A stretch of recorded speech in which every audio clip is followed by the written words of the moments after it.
Hi guys, welcome to my channel पढ़ो digital.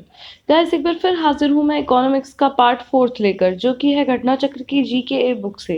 Guys, ये बहुत ही अच्छी बुक है और मैं आपको एक बार फिर बता दूं कि ये बुक सिर्फ और सिर्फ हिंदी में अवेलेबल है, लेकिन मैं यहाँ पर इसके इंग्लिश टर्मिनोलॉजी भी यूज़ करती हूँ, इंग्लिश वर्ड्स यूज़ करती हूँ, ताकि इंग्लिश मीडियम बच्चों को भी हिंदी मीडियम बच्चों के साथ साथ बेनिफिट हो सके। और गाइस, इन वीडियो को बनाने में बहुत मेहनत लगती है, इसलिए आपसे रिक्वेस्ट है कि प्लीज़ वीडियो को लाइक ज़रूर कर दीजिएगा। और अगर अभी तक आपने चैनल को सब्सक्राइब नहीं किया है तो प्लीज़ चैनल को सब्सक्राइब कर लीजिए and hit the bell icon so that आपको मेरे वीडियोस की नोटिफिकेशन मिलती रहे। तो चलते हैं वीडियो की ओर। अर्थव्यवस्था के क्षेत्र। तो आर्थिक गतिविधियों के आधार पर अर्थव्यवस्था को 3 क्षेत्रों में बांटा गया है, यानी कि फाइनेंशियल, जो भी हमारी चीज़ें चलती हैं, गतिविधियां होती हैं, तो उसके बेस पर इन्हें 3 भागों में बांटा गया है। पहला प्राथमिक क्षेत्र यानी प्राइमरी सेक्टर, द्वितीय क्षेत्र यानी सेकेंडरी सेक्टर, और तीसरा तृतीय क्षेत्र यानी कि टेरिटरी सेक्टर। फर्स्ट बात करूंगे प्राइमरी सेक्टर यानी प्राथमिक क्षेत्र की। प्राथमिक क्षेत्र में उन उत्पादन इकाइयों का शामिल किया जाता है जो प्राकृतिक संसाधनों के दोहन से प्राप्त होती हैं, यानी नेचुरल रिसोर्स से जो भी कुछ हमें मिलता है उसे हम लेते हैं प्राइमरी सेक्टर में, जो भी हम नेचुरल रिसोर्सेज से बनाते हैं। तो इसका एग्जाम्पल क्या है? कृषि, पशुपालन, मछली पालन, खनन, वानिकी आदि। यानी कि आप समझ गए होंगे, कृषि यानी फार्मिंग, पशुपालन और फिशरी जो की जाती है, जो भी हमें नेचुरल रिसोर्स मिलते हैं। इस क्षेत्र द्वारा द्वितीय क्षेत्र के लिए कच्चा माल की उपलब्धता सुनिश्चित की जाती है। तो यानी कि अब सेकेंडरी सेक्टर प्राइमरी सेक्टर से कनेक्ट हो गया, क्योंकि यहाँ से उसे रॉ मटेरियल मिलेगा। तो नेक्स्ट बात करते हैं सेकेंडरी सेक्टर। अर्थव्यवस्था का वह क्षेत्र जो प्राथमिक क्षेत्र के उत्पादन को अपनी गतिविधियों में कच्चे माल के रूप में उपयोग करता है। वही मैं यहाँ पर बता चुकी हूँ कि रॉ मटेरियल की तरह जो प्राइमरी सेक्टर से उसे मिलता है वो उसे यूज करता है। द्वितीय क्षेत्र कहलाता है, जैसे कारखाने, निर्माण, बिजली उत्पादन, जल आपूर्ति आदि द्वितीय क्षेत्र में उदाहरण है। जैसे कि हम देख रहे हैं फैक्ट्री वगैरह क्या करती है, रॉ मटेरियल लेकर के बनाती है, फैब्रिक लेके कपड़ा बनाती है और भी चीजें बनाती है। ऐसे ही बिजली बनाई जाती है, तो वही जो उसे नेचुरल सोर्स मिलते हैं, पानी वगैरह, दूसरी चीजें। तो ये सब सेकेंडरी सेक्टर में आता है। इसके बाद आता है टेरिटरी सेक्टर, तृतीय क्षेत्र। तृतीय क्षेत्र को सेवा क्षेत्र भी कहा जाता है। तृतीय क्षेत्र में विभिन्न सेवा उत्पादन की जाती है, प्रदान की जाती हैं, जैसे परिवहन, शिक्षा, बैंकिंग, बीमा, होटल, चिकित्सा, पर्यटक, सरकारी प्रशासन, वित्त इत्यादि। यानी कि आप समझ गए होंगे, यहाँ पर ये सारे थर्ड सेक्टर में आते हैं, चाहे वो आपका एजुकेशन हो, बैंकिंग हो, बीमा हो, यानी कि इंश्योरेंस, होटल है जितने भी, हॉस्पिटल्स हैं और टूरिस्ट प्लेस हैं और गवर्नमेंट सेक्टर्स हैं और फाइनेंशियल सेक्टर है, फाइनेंस इसके अंदर आता है। उसके बाद अब यहाँ तक आपको समझ में आ गया होगा आई होप कि कैसे कैसे मैंने यहाँ पर डिस्क्राइब किया। तो फिर चलिए बढ़ते हैं आगे। तो फिर यहाँ से गाइस एक नया टॉपिक स्टार्ट होता है, वो है आर्थिक समृद्धि एवं आर्थिक विकास, economic growth and economic development. तो अब यहाँ से हम समझना शुरू करते हैं। पहला है इकोनॉमिक ग्रोथ या आर्थिक समृद्धि। आर्थिक समृद्धि का संबंध देश के प्रति व्यक्ति आय या उत्पादन में मात्रात्मक निरंतर वृद्धि से है, जो कि उसकी श्रम शक्ति, उपभोग, पूंजी एवं व्यापार की मात्रा के प्रसार के साथ होता है। तो यहाँ पर इकोनॉमिक ग्रोथ से क्या मतलब है? इकोनॉमिक ग्रोथ से मतलब है कि देश में पर कैपिटा इनकम है कितनी है, या फिर प्रोडक्शन पे कंट्रोल कितना है। समझ रहे हैं आप? प्रति व्यक्ति आय कितनी है, या फिर प्रोडक्शन पर यानी उत्पादन पर कितना नियंत्रण है, जो कि उसकी श्रम शक्ति, उपभोग, पूंजी और व्यापार की मात्रा के प्रसार के साथ होता है।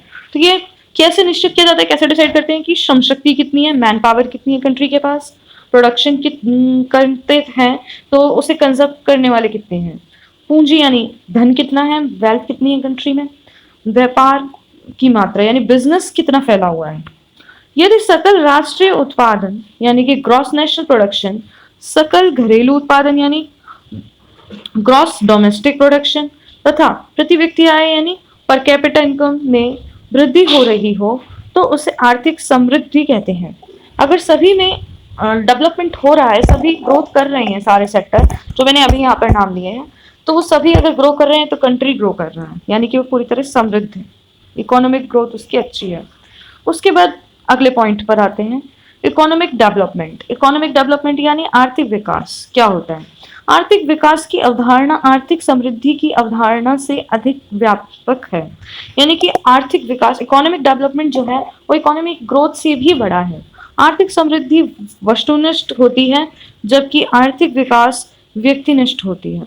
यानी कि आर्थिक समृद्धि यानी इकोनॉमिकल ग्रोथ जो है वो ऑब्जेक्टिव होती है, जबकि आर्थिक विकास जो है वो पर्सन पे डिपेंड करती है, हर एक व्यक्ति पे। ठीक है। इसके बाद नेक्स्ट पॉइंट है आर्थिक विकास समाज, सांस्कृतिक, आर्थिक आदि चरों में गुणात्मक तथा परिणात्मक दोनों परिवर्तन से संबंध है। जब हम यहाँ पर बात करें इकोनॉमिक डेवलपमेंट की, तो उसमें ये चीजें आती है, सामाजिक, सांस्कृतिक, आर्थिक, यानी कि सोशोलॉजिकल, कल्चरल और इकोनॉमिकल जो उसकी क्वालिटीज हैं वो सारी चीजें लेती हैं और फिर उससे रिजल्ट निकाला जाता है। जहां आर्थिक समृद्धि केवल परिणात्मक परिवर्तन से संबंध रखती है, लेकिन अगर हम यहाँ पर जब इकोनॉमिक ग्रोथ की बात करते हैं तो वो केवल टोटल रिजल्ट देखती है, उससे अलग अलग डेवलपमेंट से कोई मतलब नहीं है। आर्थिक विकास का संबंध परिणात्मक और गुणात्मक दोनों ही परिवर्तन से होता है। इसी के साथ गाइस अब हम इसमें एक और पॉइंट है, आर्थिक विकास तभी कहा जाता है जब जीवन की गुणवत्ता में सुधार होता है। यानी कि आप जब इकोनॉमिकल डेवलपमेंट की बात करते हैं, ग्रोथ की नहीं, तो वो तभी हो सकती है जब आप ये कहेंगे कि क्वालिटी ऑफ लाइफ बढ़ी है। गाइस मैं आपको यहाँ पे बता दूं कि एक कंट्री है, हम सब जानते हैं, भूटान। तो उसकी खास बात ये है कि वो लोगों की जो डेवलपमेंट है कंट्री का, वो ऐसे नहीं देखता कि क्या कितना पैसा है, कितना इकोनॉमिकल डेवलपमेंट हो रहा है, लेकिन ये देखते हैं कि इंसान कितना खुश है। वो अपनी जो डेवलपमेंट है वो इस चीज़ से नापते हैं कि एक व्यक्ति कितना खुश है, कितने कम सुसाइड्स हो रहे हैं। तो यहाँ पर बस यही बात हो रही है कि क्वालिटी ऑफ लाइफ पे वो लोग ध्यान देते हैं। ओके। अब आर्थिक विकास एक व्यापक अवधारणा है। इसमें आर्थिक समृद्धि, सामाजिक क्षेत्र के विकास यानी सोशल सेक्टर डेवलपमेंट, समावेशी विकास इंक्लूसिव ग्रोथ आदि सम्मिलित होते हैं। ठीक है। नेक्स्ट पॉइंट है, पाकिस्तान अर्थशास्त्री महबूब उल हक ने आर्थिक विकास को परिभाषित करते हुए कहा है, गरीबी चाहे जिस रूप की हो, आर्थिक विकास गरीबी के विरुद्ध लड़ाई है। ठीक है। किसी भी तरह की जो हमारी वो है आर्थिक गरीबी हो, चाहे सोशल गरीबी हो, कोई भी गरीबी जो है वो आर्थिक विकास जब हम करते हैं तो उसमें गरीबी के विरोध ही हम लड़ाई लड़ते हैं। यहाँ पर अगला पॉइंट है, नोबेल पुरस्कार विजेता अर्थशास्त्री प्रोफेसर अमर्त्य सेन ने अधिकारिकता तथा क्षमता विस्तार को आर्थिक विकास कहा है। तो यहाँ पर हमें कुछ इकोनॉमिस्ट की बात बताई जा रही है। पहले हम पाकिस्तानी इकोनॉमिस्ट अर्थशास्त्री महबूब उल हक की बात कर रहे थे, और अभी हम यहाँ पर हमारे दूसरे जो कि नोबेल पुरस्कार भी उन्हें मिला है, नोबेल अवार्ड मिल चुका है।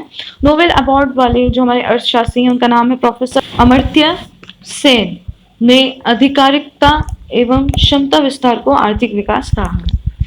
इसके बाद नेक्स्ट हमारा है आर्थिक विकास की माप, यानी कि कैसे आप इकोनॉमिक डेवलपमेंट को मेजर करते हैं। तो measure of economic development, measurement कैसे होता है।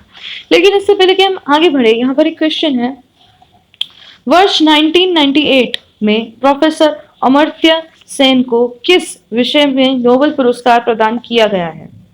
तो गाइस आप यहाँ पर मुझे इसका आंसर भी कमेंट सेक्शन में बताइएगा। ठीक है। नेक्स्ट, आर्थिक विकास की माप यानी इकोनॉमिक डेवलपमेंट मेजरमेंट। ठीक है। अब हम इसे डिस्कस करेंगे, एक अलग टॉपिक है। आर्थिक विकास की माप और आर्थिक विकास की तुलनात्मक स्थिति को ज्ञात करने की प्रमुख विधियां निम्नलिखित हैं। तो कैसे कैसे हम इसके बारे में जान पाते हैं, यहाँ पर हमें अलग अलग पॉइंट बताया है कैसे मेजर किया जाता है। पहला पॉइंट है आधारभूत आवश्यकता प्रत्यागम, यानी कि basic need approach, basic needs approach लगाई जाती है, जिसका प्रतिपादन वर्ष 1970 में विश्व बैंक यानी वर्ल्ड बैंक द्वारा किया गया। दूसरा तरीका है जीवन की भौतिक गुणवत्ता निर्देशांक प्रत्यांकन। तो ये क्या है, physical quality of life index approach. पहली तो बेसिक नीड अप्रोच थी, दूसरी है physical quantity of life index approach, जिसका प्रतिपादन मॉरिस द्वारा किया गया है। ठीक है। तो ये किसने दिया था, मॉरिस। नेक्स्ट पॉइंट है, इस गतिविधि में किसी देश की आर्थिक विकास की मापन के लिए उस देश की शिशु मृत्यु दर, वयस्क साक्षरता दर और जीवन प्रत्याक्ष सूचांक के औसत मान का प्रयोग किया जाता है। तो बेसिकली जब physical quality of life index approach की बात होती है तो क्या क्या चीजें देखी जाती हैं कि शिशु मृत्यु दर यानी कि किस रेट से जो बच्चे हैं वो मर रहे हैं जो 0 से 5 की एज में है, ठीक है। वयस्क साक्षरता यानी कि कितने अडल्ट एडुकेटेड हैं, एडुकेटेड नहीं सॉरी, यहाँ पर लिटरेसी की बात हो रही है, कितने अडल्ट जो है वो लिटरेट भी हैं। देखिए अगर कोई व्यक्ति पढ़ा लिखा है तो इसका ये मतलब नहीं है कि वो अब एडुकेटेड भी है, ठीक है। कई बार पढ़े लिखे लोग भी घटिया हरकत कर जाते हैं तो वो फिर एडुकेटेड नहीं है, वो सिर्फ लिटरेट है। उसके बाद दूसरी चीज आती है क्रय शक्ति समता यानी परचेजिंग पावर प्रायोरिटी विधि, जिसका प्रतिपादन गुस्ताव कैसल ने किया था। तो ये परचेजिंग पावर प्रायोरिटी किसने दी थी? गुस्ताव कैसल ने। इस विधि का सबसे पहले प्रयोग अंतरराष्ट्रीय मुद्रा कोष द्वारा 1993 में हुआ, ठीक है। यानी कि अब नेक्स्ट पॉइंट आते हैं विभिन्न देशों के रहन सहन के स्तर की तुलना के लिए वर्तमान में विश्व बैंक द्वारा पीपीपी विधि का प्रयोग किया जाता है। ओके, तो ये जो परचेजिंग पावर प्रायोरिटी है पीपीपी, इसका अभी वर्ल्ड बैंक डिफरेंट कंट्रीज को आपस में कंपेयर करने के लिए यूज करती है। यहाँ पर एक नोट दिया है, इंपॉर्टेंट है। विश्व बैंक के आंकड़ों के अनुसार वर्ष 2019 यानी 2019 में सकल राष्ट्रीय आय जीएनआई यानी नेशनल ग्रॉस नेशनल इनकम क्रय शक्ति समता के आधार पर भारतीय विश्व की तीसरी सबसे बड़ी अर्थव्यवस्था है। तो इंडिया जो है वो वर्ल्ड थर्ड इकोनॉमी है, ठीक है। तीसरे नंबर की सबसे बड़ी वर्ल्ड लार्जेस्ट इकोनॉमी है, थर्ड नंबर की। प्रथम और द्वितीय स्थान पर क्रमशः चीन और अमेरिका है, यानी कि फर्स्ट नंबर की लार्जेस्ट इकोनॉमी चाइना की है, सेकंड नंबर की अमेरिका है, थर्ड नंबर की इंडिया है। अगला पॉइंट, विश्व बैंक के आंकड़ों के अनुसार नॉमिनल जीडीपी के आधार पर वर्ष 2019 में विश्व की सबसे बड़ी अर्थव्यवस्था संयुक्त राष्ट्र अमेरिका की है, ठीक है। भारत का स्थान क्रमशः, तो ये क्रमशः संयुक्त राज्य अमेरिका, चीन, जापान, जर्मनी के बाद 5वें स्थान पर आता है। तो गाइज यहाँ पर बात यह है कि जीएनआई की जब बात होगी, ग्रॉस नेशनल इनकम, तो इंडिया थर्ड नंबर पे आता है। लेकिन जब जीडीपी की बात होती है ग्रॉस डोमेस्टिक प्रोडक्शन में, तब इंडिया 5th नंबर पे आता है। अब नेक्स्ट पॉइंट है मानव विकास सूचांक यानी ह्यूमन डेवलपमेंट इंडेक्स। मानव विकास सूचांक की अवधारणा का प्रतिपादन वर्ष 1990 में अर्थशास्त्री महबूब उल हक और सहयोगी द्वारा किया गया। यानी कि ये जो ह्यूमन डेवलपमेंट इंडेक्स है ये किसने दिया है? महबूब उल हक ने दिया और अपने साथियों के साथ। इसके बाद नेक्स्ट पॉइंट है मानव विकास सूचांक के अंतर्गत निम्नलिखित चरों को शामिल किया जाता है। गाइज अभी जो मैंने आपको पॉइंट बताया महबूब उल हक, ये अगेन हम पहले भी देख लिया हमने कि पाकिस्तान का एक ये इकोनॉमिस्ट है, तो इन्होंने ये दिया है। तो गाइज मुझे लगता है अभी के लिए इतना ही बहुत है, और आगे की वीडियो में मैं आपको बताऊंगी कि ह्यूमन डेवलपमेंट इंडेक्स को डिटेल में, और इसको 3 हिस्सों में बांटा गया है, उसके बारे में भी हम डिटेल में बात करेंगे। साथ ही साथ हम विश्व प्रसन्नता रिपोर्ट, ये एक पॉइंट है जो 2020 की रिपोर्ट है, इसको भी हम डिस्कस करेंगे। तो गाइज अगर आपको मेरी वीडियो पसंद आए तो प्लीज़ इसे लाइक ज़रूर कर देना और ज़्यादा से ज़्यादा शेयर करना। तो फिर मैं मिलूंगी आपसे अगले वीडियो में, तब तक के लिए bye bye and take care.